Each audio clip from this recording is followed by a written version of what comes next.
Yes, let us see, children, chemical properties of alcohols and phenols today.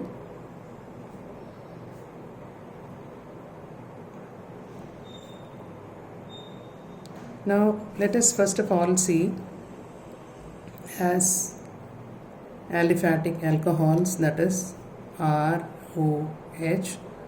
You know very well that there are two lone pairs of electrons on oxygen of the alcoholic group, right? Now, this alcohol can behave as a nucleophile as well as an electrophile. Now, how? That is what we are going to understand right now. It can act as a nucleophile. How? Because this ROH is having two lone pair of electrons on oxygen. So you know very well that an electron-rich species can behave as a nucleophile. So due to the presence of lone pair of electrons on oxygen of ROH, this is acting as a nucleophile. That is presence of lone pair of electrons on oxygen of OH group. Now, when you see that ROH can act as a nucleophile, then it can attack an electrophilic species. How do you show that? ROH, two lone pair of electrons are there on oxygen, and you are treating it with an electrophile, say C+. Now the pair of electron is striking the positively charged carbon. With the result, what it becomes, you get RO with one lone pair. The other lone pair is making a bond with C. So I am showing with C, right? And there is a hydrogen attached to oxygen, that I am showing it here. Now this oxygen, since its lone pair is shared with carbon, it will now hold a positive charge, because there is 1, 2, 3, 4, 5. It's supposed to have 6, it's having 5, so there will be a positive charge on oxygen.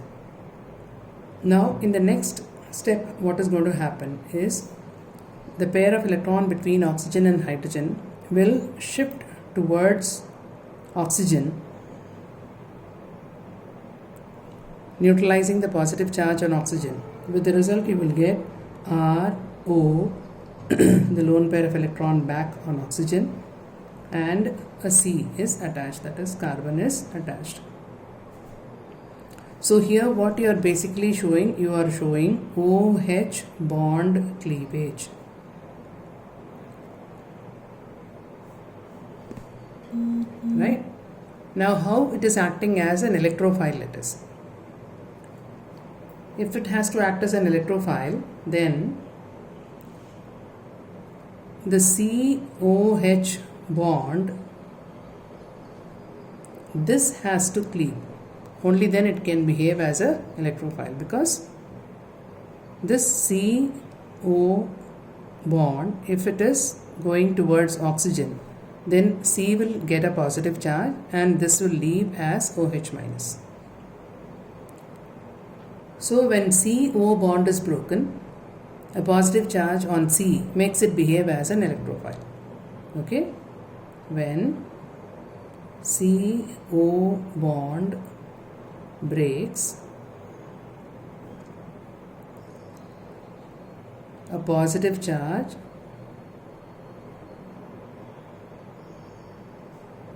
is developed on carbon, thus making it an electrophile.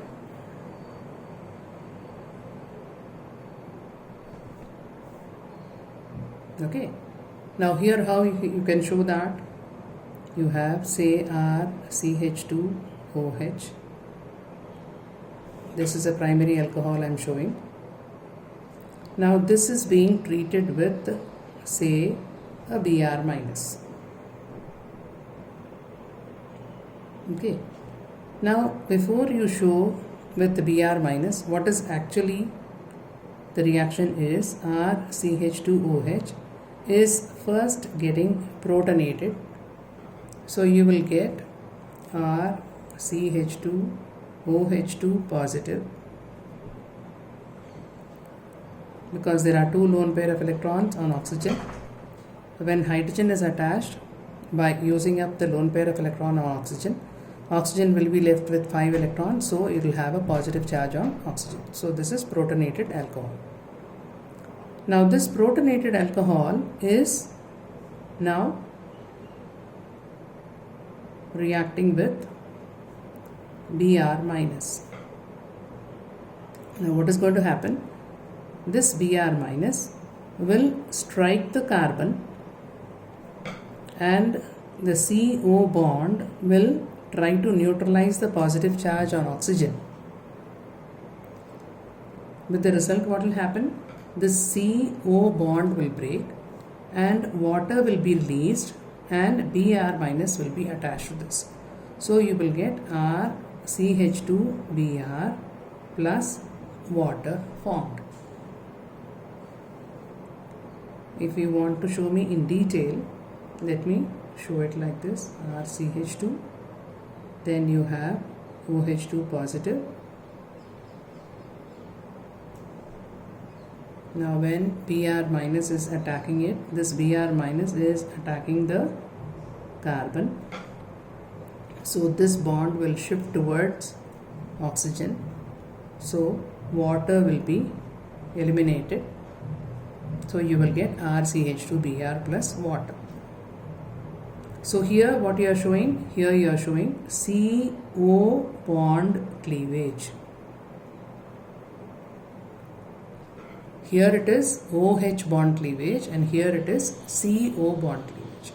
So when there is OH bond cleavage, alcohol is acting as a nucleophile. When CO bond cleavage is taking place, alcohol is acting as an electrophile. Okay. Now once you understand this particular concept, now let us see, based on OH bond cleavage, what are all the properties? Same way, what are the properties corresponding to CO bond cleavage? So this is what we are going to see now. Okay. Now let us see with reference to OH bond cleavage. Now when you say that OH is going to break, that means it is showing acidic character. So if at all OH bond cleavage is possible, alcohol can behave as an acid. That means it will show acidic nature. Now if it is behaving as an acid, then correspondingly you know that acid reacts with metal, liberating hydrogen gas. So ROH plus Na will give you sodium alkoxide plus hydrogen gas is liberated.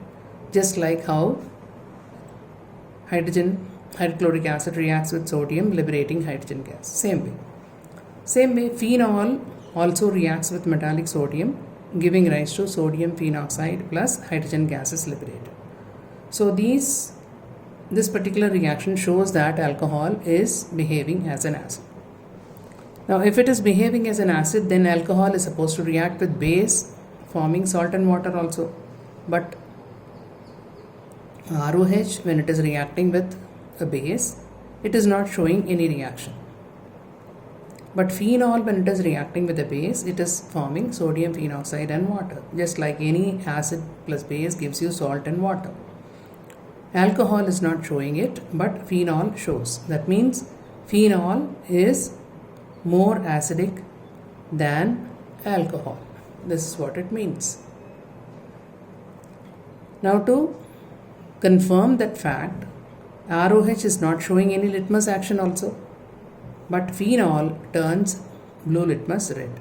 That means phenol is showing acidic behavior, but ROH is not showing acidic behavior. So by these two reactions, what you conclude is that phenol is more acidic than alcohol. But then both phenol and ROH, they behave as Bronsted acids. We have studied theory of acids and bases in the previous class. We have studied Arrhenius theory, Lowry-Bronsted theory and Lewis theory. Arrhenius theory says that acids are proton donors and bases are hydroxyl ion donors. And Bronsted theory says that Bronsted acids are proton donors and Bronsted bases are proton acceptors. And Lewis theory says that acids are electron pair donors and electron pair acceptors, and Lewis bases are electron pair donors. Okay, now when it is acting as a Bronsted acid, that means a proton donor. How do you show that? Alcohol, when it is treated with a strong base like B minus, it is donating the proton to B minus, forming BH plus RO minus. That is, alkoxide ion is formed. Right? So this shows that it is behaving as a Bronsted acid. Now let us see the next aspect, acidity of alcohols.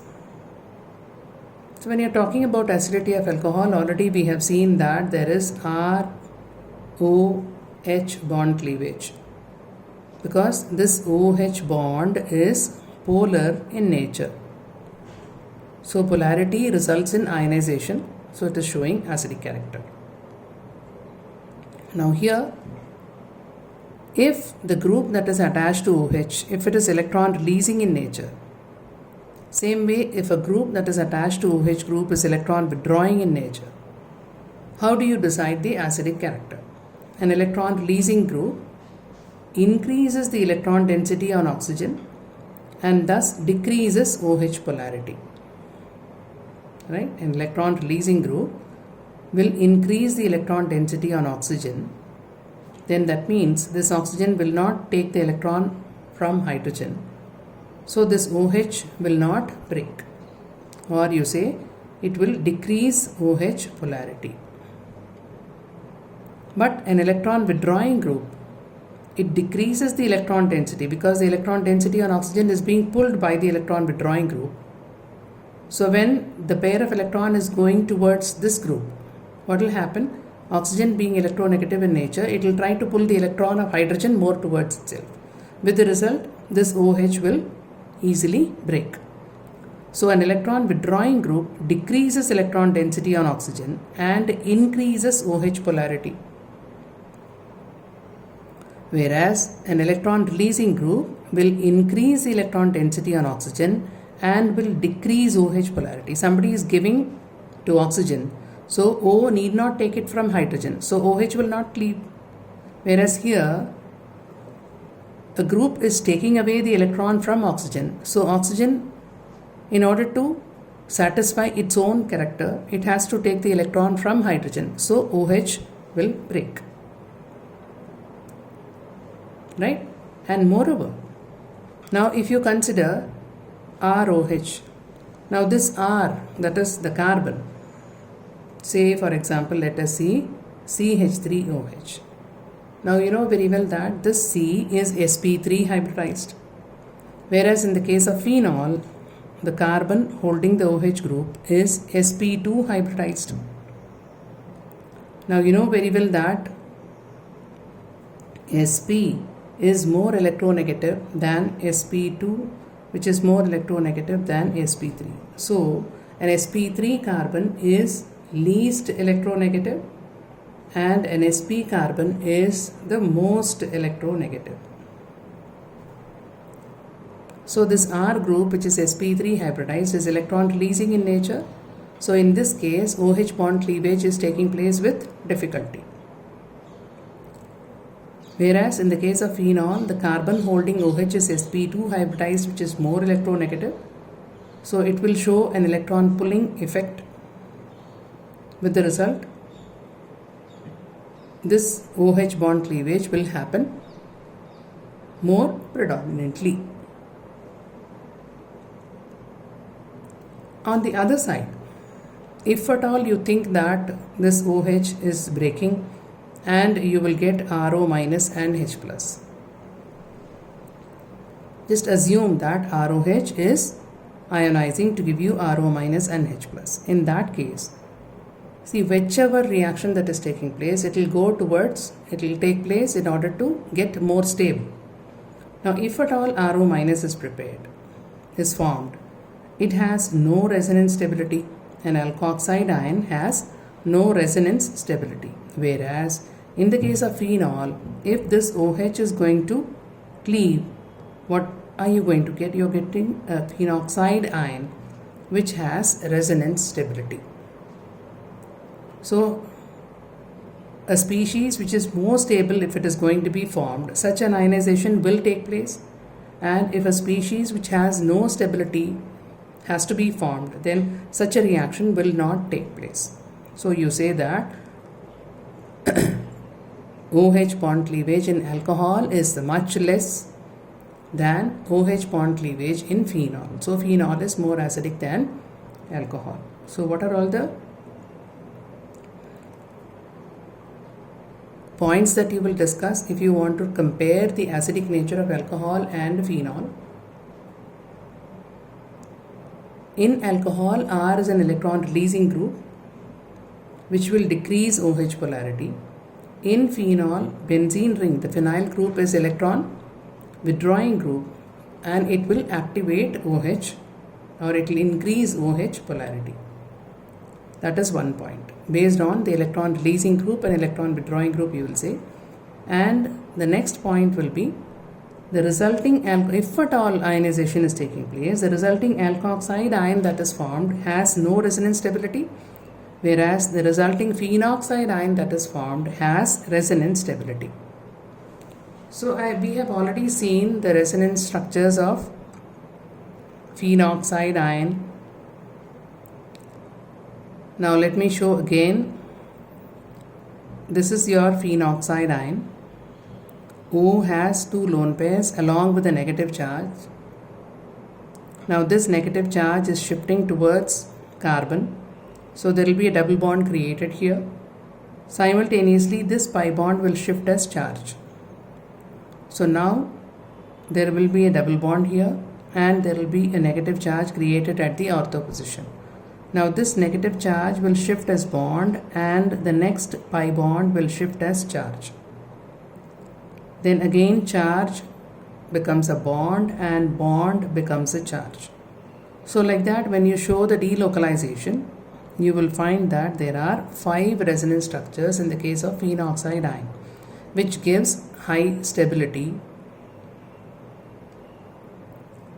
for phenol to exist as phenoxide ion.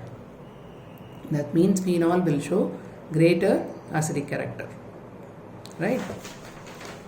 Okay, now let us see the same acidic character with respect to a primary alcohol, a secondary alcohol and a tertiary alcohol. Now this is primary alcohol, this is secondary alcohol. As you see, CHOH, COH, CH2OH. So this is primary, secondary and tertiary alcohol. Now in the case of primary alcohol, you are having only one electron releasing group, okay? Whereas in the case of secondary alcohol, there are 2 electron releasing groups, and in the case of tertiary alcohol, there are 3 electron releasing groups. Now, greater the number of electron releasing groups, lesser the OH polarity. Because somebody is giving electron to oxygen, oxygen need not take the electron from hydrogen. But in the case of primary, there is only one electron releasing group, so OH polarity will be maximum. It will be intermediate, and here it will be the least. So if OH is not polar, that means tertiary alcohol is least acidic and primary alcohol is most acidic. So if you have to discuss the acidity of alcohols, you have to remember that 1 degree greater than 2 degree greater than 3 degree in terms of acidic strength.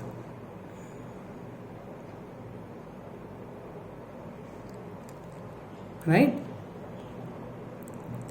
Now let us consider, on the other hand, the same primary, secondary and tertiary alcohol if they are reacting with an acid. So an acid means an acid is a proton donor So when it is reacting with H plus, each of them, you will get the corresponding protonated alcohol. H plus is added, so this will become OH2 positive. Same way here also this will become CHOH2 positive, and here it will become COH2 positive. Now you see here, there are 3 electron releasing groups. With the result, the bond between C and O will easily shift towards oxygen to neutralize a positive charge. So this water will be eliminated very easily. Whereas here there is only one R group. So the shift of CO bond towards O is much less. That means ease of dehydration of alcohol is tertiary greater than secondary greater than primary. Since there are 3 electron releasing groups, the release of water is much more predominant than where there are only 2 R groups than where there is only 1 R group.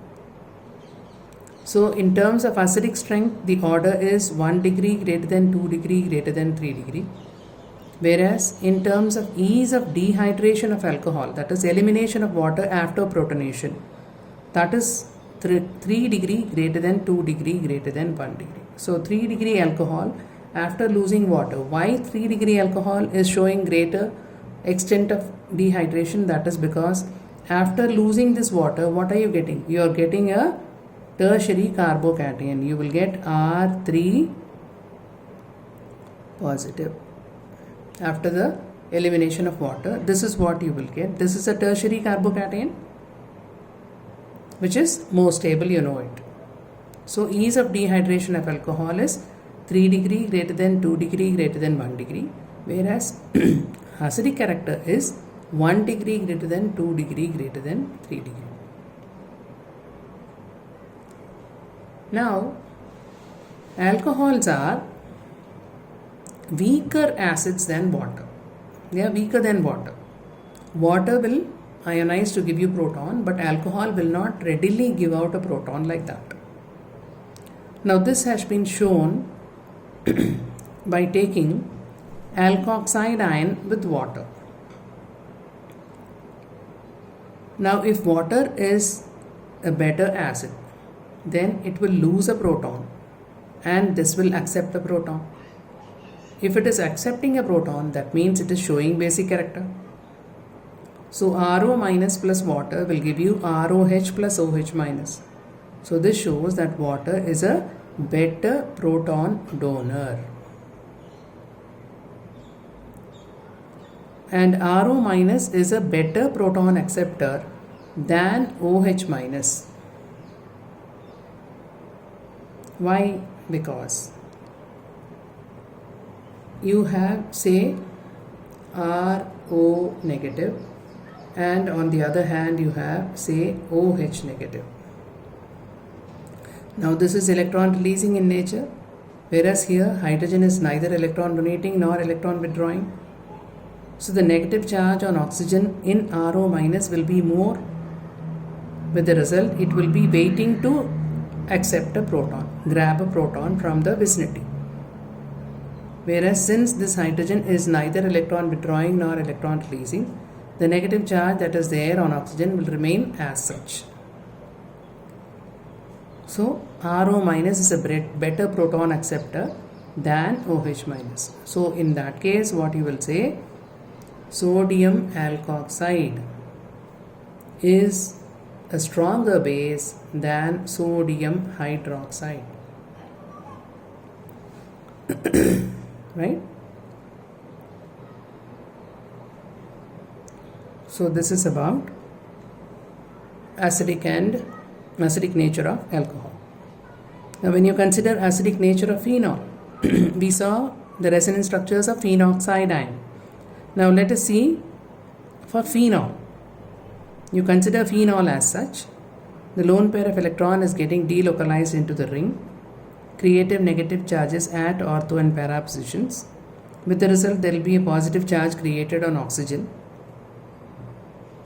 So these are the resonance structures of phenol, and these are the resonance structures of phenoxide ion. Now, in the case of phenol, what do you see? Here there is a negative charge on carbon. Here there is a negative charge on carbon. Here again there is a negative charge on carbon. And out of the 5, you are having positive charge in 3 of the resonance structures out of the 5. Now you consider phenoxide ion. There is a negative charge on oxygen that is getting delocalized. So negative charge on carbon in 3 of the structures you are having. And there is negative charge on oxygen in 2 of the structures. Whereas here you are having positive charge on oxygen of alcohol group. Here you are having negative charge on the oxygen. So with the result, what you find? In phenoxide ion, there is no positive charge on oxygen. In phenol, there is positive charge on oxygen.